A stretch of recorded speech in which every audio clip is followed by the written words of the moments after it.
जिंदगानी इस देश के लोगों के नाम कुर्बान कर दी।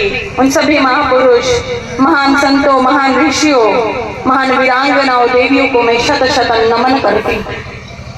आज पिपराइच की इस पावन धरती पर, फुटान खास की इस खास भूमि पर खास व्यक्ति ने शुभ जन्म ग्रहण किया था। ऐसे मसीहा जमुना निषाद जी के पुण्यतिथि पर मैं उन्हें शत शत नमन करती हूँ, श्रद्धा सुमन अर्पित करती। मंच पर विराजे सभी वरिष्ठ पदाधिकारी, आदरणीय माता जी राजमती निषाद जी, भाई श्री अमरेंद्र निषाद जी, आदरणीय जिला अध्यक्ष श्री ब्रिजेश कुमार गौतम जी, आदरणीय पुनीलाल निषाद जी, आदरणीय दयाशंकर निषाद जी, आदरणीय इंजीनियर श्रवण निषाद जी, आदरणीय नगीना प्रसाद साहनी जी, आदरणीय रामरती नायक जी, आदरणीय नीरज शाही जी, आदरणीय संजय यादव जी, आदरणीय श्यामदेव निषाद जी, आदरणीय सुरेंद्र निषाद जी, आदरणीय रामू निषाद जी, आदरणीय संजय पहलवान जी, आदरणीय मनोज निषाद जी, आदरणीय गंगा सागर निषाद जी, आदरणीय राजेश निषाद जी, आदरणीय इंद्रजीत निषाद जी, आदरणीय बेचूलाल साहनी जी, आदरणीय प्रदीप निषाद जी, आदरणीय जयप्रकाश निषाद जी, आदरणीय अरुण निषाद जी, आदरणीय सीताबी निषाद जी, आदरणीय संजय निषाद जी, भाई श्री दुपेंद्र निषाद जी, भाई श्री चंदन निषाद जी, भाई श्री संतोष यादव जी, भाई श्री अनूपेश्वर यादव जी, और यहाँ दूर दराज से पधारे सभी सम्मानित गण, सभी का देवी और सज्जनों, सभी का मैं काजल निषाद सभी को प्रणाम करती हूँ, नंदन वंदन व अभिनंदन करती हूँ। जमुना जी के बारे में जितना कहा जाए उतना कम है। हमारे सभी आदरणीय वरिष्ठ जनों ने सारी बातें आपको बताई है, लेकिन मैं आपको बताना चाहती हूँ कि संघर्ष कैसे करना हमने उनसे सीखा, उनके जीवन से हमने प्रेरणा ली है। सही मायने में कहा जाता है कि संघर्ष करने वालों की हार नहीं होती, तो सही मायने में स्वर्गीय जमुना निषाद जी ने हमें बताया। वो कहते थे कि हम सब एक हैं, एक मिट्टी के लोग हैं, हम भले ही अलग अलग राज्यों से आते हैं, लेकिन हम सब भाई भाई हैं, हम एक देश के लोग हैं। वो हमेशा समाज के बारे में चिंतन व मंथन किया करते थे कि समाज को कैसे आगे बढ़ाया जाए, दबे कुचले पिछड़े दलित समाज को, सम्मानित निषाद समाज को कैसे आगे बढ़ाया जाए। शिक्षा की कमी है, शिक्षा का अभाव है, कई कई गांव में कितनी सुविधाएं नहीं मिल रही है, हमारा समाज बहुत पिछड़ा है, उनको कैसे आगे बढ़ाया जाए। निरंतर संघर्ष करते थे, निरंतर अपने लोगों के बीच में लड़ाई लड़ते रहते थे। इसलिए उन्होंने 89, 91, 93, 96, 98, 99, 2002, 2004 और 2007 तक लड़ाई लड़ी आप लोगों की। 2007 में आके वो जीते। अब सभी के दिलों में जीते, भले कितना ही उनको हार मिले, लेकिन सभी के दिलों में जीतते थे क्योंकि निरंतर समाज की चिंता करते थे। और ये बात सत्य है, आज भी हमारा समाज बहुत सारी सुविधाओं के अभाव में जी रहा है। मैं लगातार अभी मध्य प्रदेश जाकर आई हूँ, समाजवादी पार्टी के आदरणीय श्री अखिलेश यादव जी ने हमको प्रभारी बनाया था, 3 विधानसभा में जाके आई हूँ। वहां पे अपने समाज के बीच में मैं गई थी। वहां पे रैकवार लिखते हैं, केवट लिखते हैं, हिमर लिखते हैं, मल्ला निषाद नहीं लिखते। हालांकि कहो निषाद कहो, मल्ला कहो, केवट कहो, कश्यप कहो, कोड़ी कहो, कहार कहो, माझी कहो, मझवार कहो, बेलदार कहो, रैकवार कहो, खैरवार कहो, मल्ला कहो, मछुआरा कहो, मछेंदर कहो, बिंद कहो, बाथम कहो, कीर कहो, कीरत करो, कोली कहो, कोलचा कहो, धीर धीर जीवर ढीमर, साहनी कहो, नाविक कहो, चाहे गंगा पुत्र कहो, चाहे फिशरमैन कहो, सब एक ही है। लेकिन वहां केवट लिखते हैं और रैकवार लिखते हैं। मैंने देखा मध्य प्रदेश में भारतीय जनता पार्टी की सरकार है और हमारे समाज की हालत तो बद से बदतर है। हमारे समाज की हालत बद से बदतर है। सड़क नहीं है, पानी नहीं है, बिजली नहीं है, ट्रांसफार्मर तक की सुविधा नहीं है। आज भी बैलगाड़ी से लोग चलते हैं। 1980 वाला जीवन आज भी 1980 वाला जीवन जी रहे हैं। चार पहिया कहीं गांव में आता है तो बच्चे दौड़ते हैं, लोग देखने लग जाते, कौन आया कौन आया। पहले वाला जीवन। आज भी रैकवार समाज, केवट समाज आज भी वहां ऐसे बद से बदतर हालत में जी रहा है। जबकि रैकवार, केवट, ढीमर सब मछुआ की जाति है। और मछुआ जो है वो माझी की उपजाति है।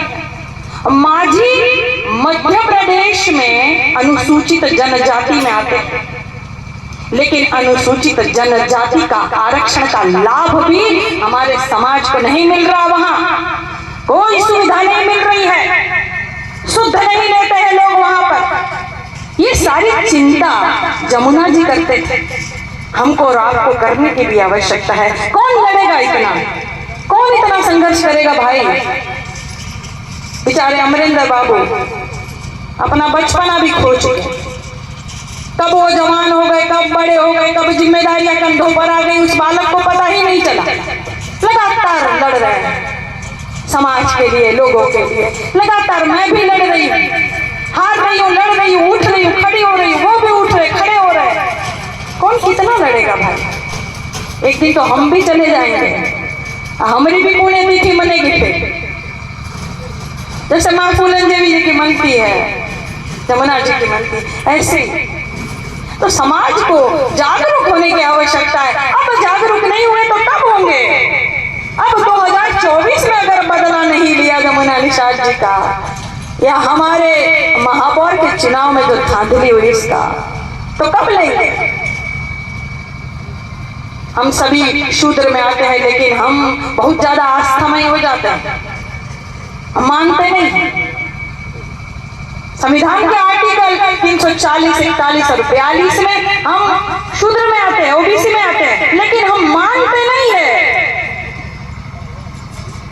तो मान लीजिए कि हम शूद्र को भारतीय जनता पार्टी क्या समझती है। हमारे निषाद राज की जयंती पर छुट्टी रद्द कर देंगे, माँ फूलन देवी जी की मूर्ति नहीं लगने देंगे, उसके बाद भी हम चले जाएं उनके पीछे। और जिन्होंने हमें मान सम्मान दिया, उस पार्टी को हमारा देखे, अपने भाई अमरिंदर को हमारा देखे। तो समझ जाइए हम शूद्रों को भारतीय जनता पार्टी क्या समझती है। ज्यादा समय नहीं लूंगी, मैं एक कविता कहना चाहती हूँ, क्योंकि मेरे सम्मानित समाज के लोग यहाँ उपस्थित हैं। इस कविता के माध्यम से समझिएगा कि हमको क्या समझते हैं ये भारतीय जनता पार्टी के लोग। कि नेताजी कहते हैं, भारतीय जनता पार्टी के नेताजी कहते हैं कि कौन हो भाई। भाई कहता है शूद्र हूं साहब। नहीं मतलब किसमें आते हो। अरे आपकी गाली में आते हैं, गंदी नाली में आते हैं, अलग की हुई थाली में आते हैं, और दो सजी दजी कुर्सियों के बीच में बड़े स्टूल की कलाकारी में आते हैं साहब। नहीं, हमें लगा कि हिंदू में आते हैं ना साहब, कावड़ उठाते हैं ना साहब। आपके चुनाव में हम हिंदू में भी आते हैं साहब। क्या खाते हो भाई, वही जो शूद्र खाता है साहब। नहीं मतलब क्या खाता है, आपसे मार खाता है, कर्ज का भार खाता है, और तंगी में कभी नून तो कभी अचार खाता है साहब। अरे मुझे लगा मुर्गा खाते हो। खाते हैं ना साहब, पैसा भी पाते हैं ना साहब। आपके चुनाव में हम मुर्गा भी पा जाते हैं साहब। अरे क्या पीते हो भाई, वही जो शूद्र पीता है साहब। मतलब क्या पीता है कि छुआछूत का गम, टूटे अरमानों का दम, और आपके भाषणों में सुना गया सारा भरम पीता है साहब। अब मुझे लगा कि दारू पीते हो। पीता हो ना साहब। आपके चुनाव में हम दारू भी पा जाते हैं और झूम के प्रचार में जाते हैं। क्या मिला है भाई, वही जो शूद्र को मिलता है साहब।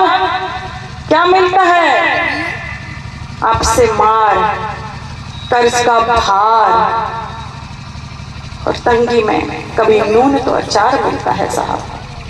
आखिर क्या हुआ है भाई, वही जो शूद्र के साथ होता है साहब। क्या होता है कि मूछ रखने पर, चश्मा पहनने पर मार दिया जाता है, घोड़ी चढ़ने पर, मंदिर की सीढ़ियां चढ़ने पर उतार दिया जाता है, कि मटके में से पानी पीने पर जान से मार दिया जाता है, कुछ कहो तो डांट दिया जाता है, अच्छे नंबर लाओ तो छांट दिया जाता है, काजल निषाद की तरह धांधली करके हरा दिया जाता है और मुख्यमंत्री आवास खाली करने पर गंगा जल से धुला दिया जाता है। साहब, गंगा जल से धुला दिया जाता है। तो ये समझते हैं हमको भारतीय जनता पार्टी के लोग समझने की आवश्यकता है। जमुना जी की सही श्रद्धांजलि तब होगी जब हम सही मायने में जागरूक हो जाएंगे, हम सही मायने में एक हो जाएंगे मेरे भाई। ज्यादा समय नहीं लूंगी क्योंकि लगातार सभी को बोलना है और मुझे भी जाना है। आदरणीय माता श्री को एक बार और नमन करती हूँ और आज छठ पर्व है तो आस्था और पवित्रता का और सूर्य की उपासना का छठ पर्व का आप सभी को हार्दिक हार्दिक शुभकामनाएं। नमस्कार, धन्यवाद।